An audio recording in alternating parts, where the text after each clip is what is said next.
What's going on, guys? Back with another forgotten script. This time, it's another version of Halloween 9. What could have been the follow-up to Halloween Resurrection and was going to follow the story of Laurie's son, John Tate. This is the story of Halloween Retribution.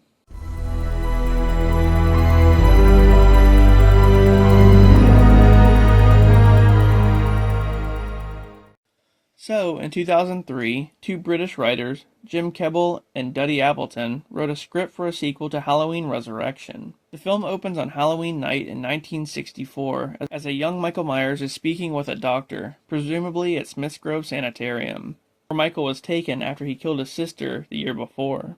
However, this doctor that he's talking to is not Dr. Loomis. Anyway, Michael didn't like this doctor, and 15 years later, in 1978, Michael makes a shiv and stabs him, leading to his escape. And the escape scene plays out pretty much like the original movie. Then we time jump to modern day, 2003, where we meet back up with Freddie Harris. Yep, that's right, Buster Rhymes. He wrote a book about what happened during the course of Resurrection, and he pretty much exaggerates a lot of it. Then, all of a sudden, Michael shows up and just kills him. After that, more murders start to happen in Haddonfield, and John Tate arrives in town, still played by Josh Hartnett. Believing that Michael is behind these new murders, John gets the help of Lee Brackett, who used to be the sheriff. So then, it starts snowing on Halloween night.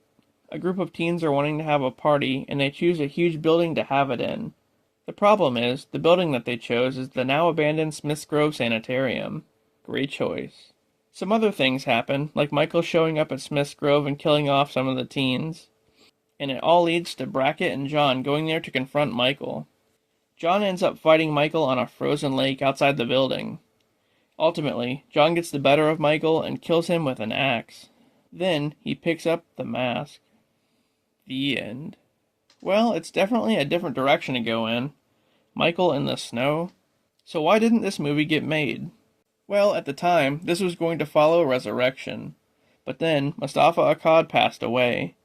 His son Malik took over and wanted to reboot the franchise, which ultimately led to the Rob Zombie remake. Other than that, Halloween Resurrection just didn't do well at all in theaters, so I'm sure they wanted a fresh start after that anyway. And that's pretty much it, another version of Halloween 9 that we never got to see. I think that Josh Hartnett definitely should have came back to some degree, but who knows what the future holds.